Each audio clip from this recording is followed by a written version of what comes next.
예, 안녕하십니까, 구독자 여러분. 저는 초반맨 TV입니다. 예. 제가 이제 저거 뭐지?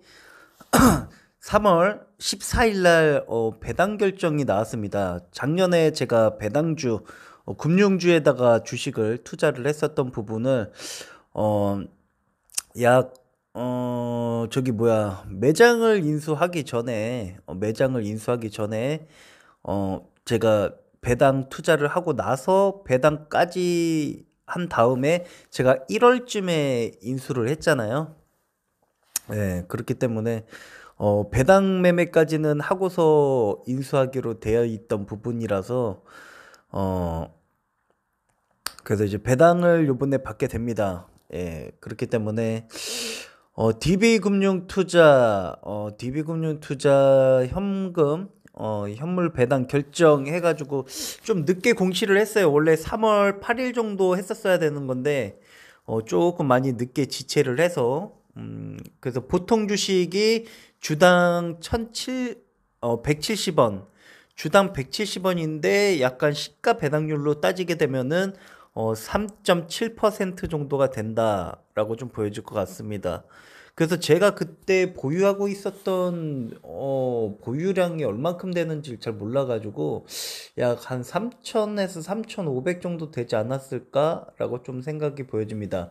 그런데 이제 금융주나 증권주 같은 경우에도 배당락 때 제가 또 반대 포지션을 잡아서 배당락으로 또 수익을 냈었던 부분이 있는데 이 부분 같은 경우는 이제 어쩔 수 없는 이제 배당락이라는 게 생기기 때문에 원래 시가총액 원래 이 배당으로 이제 올라갔었던 그 매수세들이 결국엔 배당락으로 이벤트가 끝난 거 아닙니까? 예, 그래서 이때까지 사면은 배당을 받을 수가 있다라는 이슈로 주가가 올라왔기 때문에 그 이슈가 소멸이 되면은 주가는 원래 자리로 다시 와야 되고 또 이 총 이익에서 어 배당금 지출을 하게 나 배당금 지출이 나가는 부분에서 또다시 원래 자리로 회귀로 해야 되는 게 원래 어 맞습니다. 그래서 금융주나 증권주를 보게 되면은 기업 성장에 따라서 기업 성장 같은 게 거의 뭐 되게 힘든 부분이 뭐냐면은 이익 같은 구조를 결국에는 배당으로 빠져나가기 때문에 그 배당 부분이 결국에는 이익 잉여금으로 계속적으로 쌓여야 하는데 그 이익 어, 잉여금이나 뭐 자본 잉여금 같은 게 증가가 안 되니까 예. 그러니까 결국에는 배당을 많이 주니까 그만큼 기업 입장에서는 성장성이 좋을 수가 없죠. 그렇기 때문에 증권주나 금융주 같은 경우는 5년이나 뭐 몇 년, 3년 거의 이제 연 단위로 배당을 하기 때문에 예, 그러니까 거의 성장성이 거의 힘들다고 보면 돼요. 그렇기 때문에 기술주나 수출주. 근데 지금은 수출주도 약간, 힘든 부분이 있죠. 코로나 때부터 해가지고, 수출의 무역 거래 같은 게 지금 솔직히 힘든 부분이 있죠. 아무래도 뭐 러시아는 아직까지 전쟁을 하고 있고요. 그래서 이제 그런 부분 때문에 무역에 대한 그런 수출이랑 뭐 이런 수입해 들여오는 것들 지금 러시아산 쪽이 조금 많이 비싼 그런 부분들이 있어요. 그렇기 때문에 많은 인플레이션들이 가격들이 다 올라갔고요. 결국에는 금리 인상을 하게 되면서 인플레이션은 잡혀질 것 같다. 지금 보게 되면은 전체적인 증시를 한번 체크를 해볼게요. 오늘 일요일이라서 조금 내일도 어떻게 될지 조금 많이 볼 것 같습니다. 그래서 내일은 조금 어떤 증시가 될까?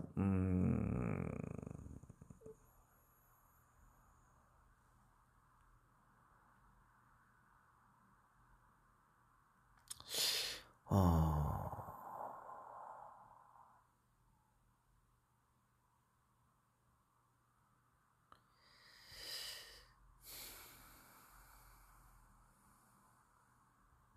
그래서 일단 시장 지표를 볼게요. 시장 지표 같은 경우는 WTI가 배럴당 66달러 정도가 되면은 지금 셰일 산업 같은 경우는 지금 그동안 2년 동안 시세 차익을 많이 보지 않았나요? 2년 동안 배럴당 유가가 100달러 선에서 거래가 됐기 때문에 그동안 뭐 시세 차익은 많이 봤을 거라고 좀 생각을 해요. 근데 그 시세 차익 같은 경우가 뭐 맨날 평생 그 시세 차익이라는 걸 볼 수가 없습니다. 즉, 이 이야기는 뭐냐면은, 아무리 돈이 많이 벌고 많다 하더라도 지속적인 수익을 창출해내지 않으면은 그 벌어놨던 이 돈이 없어지는 속도가 엄청 빠르다라는 거예요. 무슨 얘기인지 아시겠죠? 아무리 돈이 많고 이 부자들이 계속적으로 노력을 하고 계속적으로 수익을 낼 수 있는 방법을 모색을 하는 부분이 뭐냐면은 벌어놓은 돈으로 내가 당장 나는 경제적 자유를 얻었어 하고 스탑을 하는 순간에 꾸준한 수입이 없으면은 이 돈을 까먹는 속도가 뭐 한 10년이면은 사라질 겁니다. 뭐 한 10억 저기 뭐야 저기 뭐지? 그랜드 카돈이라고 있어요. 그랜드 카돈이라고 있는데 어, 이 사업가자 CEO 이런 부분이 있습니다. 그래서 그랜드 카돈 영상을 보게 되면은 예를 들어서 10억이 있다고 쳐요. 10억이 사라지는데 걸리는 시간은 15년밖에 안 걸린다고 얘기를 합니다.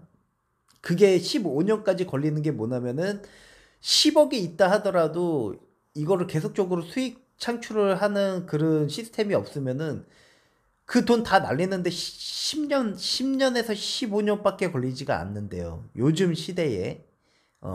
그렇다면은 이게 중요한 부분은 의료 비용까지 생각하지 않았을 때가 그 정도라는 거예요.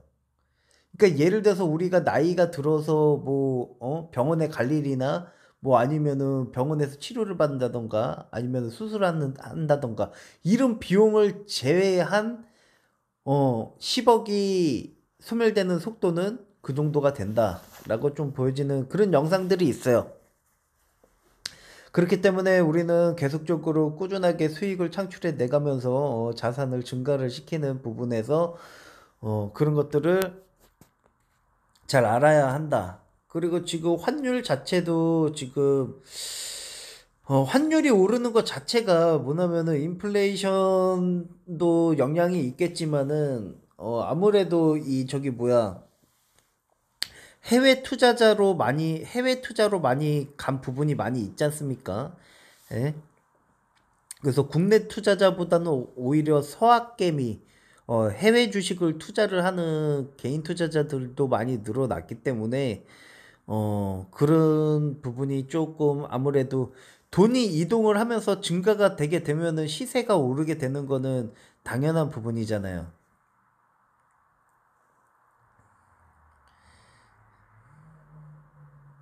그리고 채권과 금리, 국채. 지금 채권을 저 같은 경우는 이 저거 뭐야 기준금리가 어떻게 되지 요즘?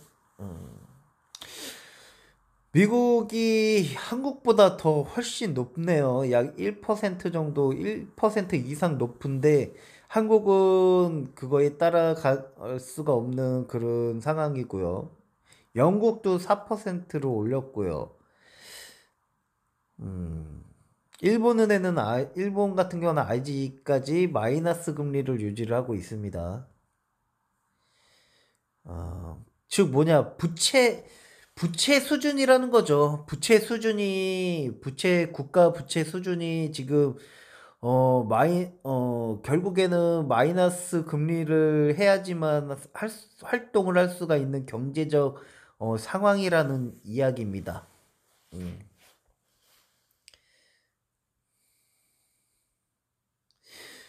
그리고 제가 얘기하는 게 뭐냐면은 채권을 발행을 한다고 하는데 예.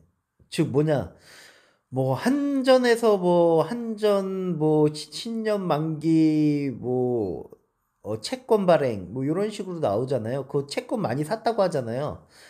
채권 같은 경우는 금리가 오르게 되면 채권 가격은 하락을 하기 때문에 별 의미가 없어요. 왜냐면은 예를 들어서 채권을 연 4% 정도의 고정으로 이자를 지급해서 채권을 팔았다고 치면은 은행 금리가 뭐 6%, 뭐 예를 들어서 적금 금리가 막 7% 우대율 적금 금리 이런 식으로 가게 되면은 뭐 단기성이라고 볼 수도 있겠지만은 결국에는 금리를 주는 쪽으로 자금을 쪼개서 넣게 된단 말이에요. 예.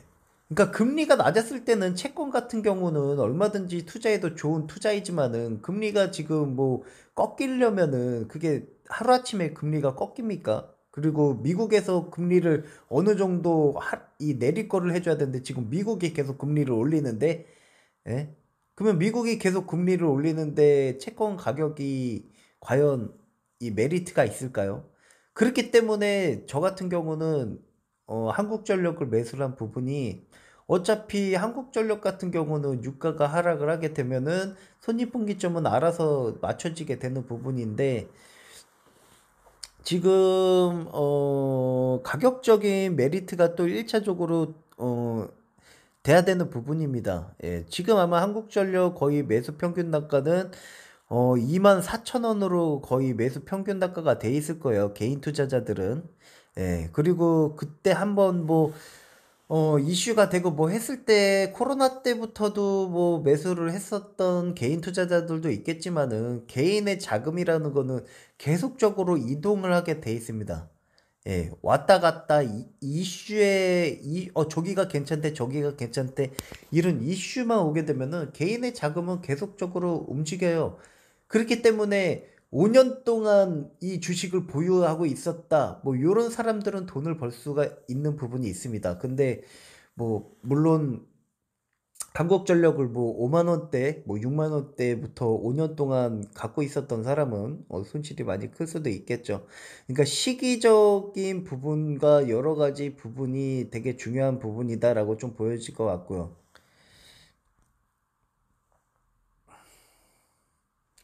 그래서 약 오늘은 약 한 12분 정도 영상을 올렸는데요. 예. 그래서 초반에 구독자분들이 조금 많이 늘어났어요. 예.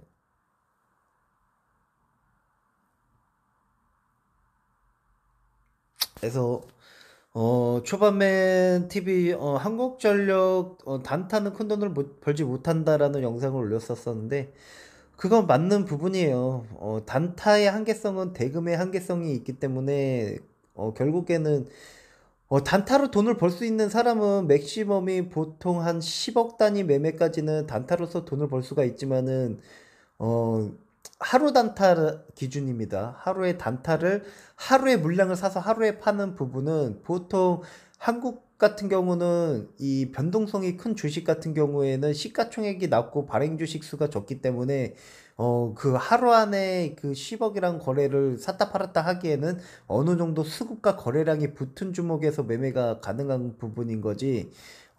거래가 없는 그런 종목에서 만약에 10억 거래를 하게 되면 시세 조종이 될 수가 있다라고 좀 보여질 것 같고요. 그래서 이제 저 같은 경우는 이제 장기 투자인 부분이잖아요. 요번에 장기 투자를 해서 한국전력을 산 건데, 아무튼, 저의 구독자분들은, 앞으로 더 한국전력 같은 경우는, 하락하거나 아니면은 저가일 때 좀 더 사 모아도 괜찮은 가격 구간이다. 가격적인 메리트가 1차적으로 있어야 되고요. 그 다음에 재료에 대한 이슈가 있어서 거기다가 펄을 붙여서, 어, 좀 더 구매력을 높일 수 있는 그런 이슈를 해야 되는데 그거는 뭐 한국전력 관계자들이나 정부 관계자들이 얼마든지 뉴스에 맞춰서 재료와 펄을 붙이지 않을까라고 좀 보여질 것 같습니다. 그래서 뭐 구독자분들도 주식으로 돈 많이 버시길 바라고요. 그래서 돈을 매매 차익을 하는 것보다는 자산을 증가시키는 즐거움이 더 즐겁다. 그래서 매매를 차익 거래를 하는 것도 중요한 부분이지만은 계속적으로 주식이 올라감에 있어서 내 자산이 증가를 하는 거를 지켜보는 것도 재미있는 부분이라고 좀 생각해 보여집니다. 네, 이상입니다. 조반맨 TV였습니다.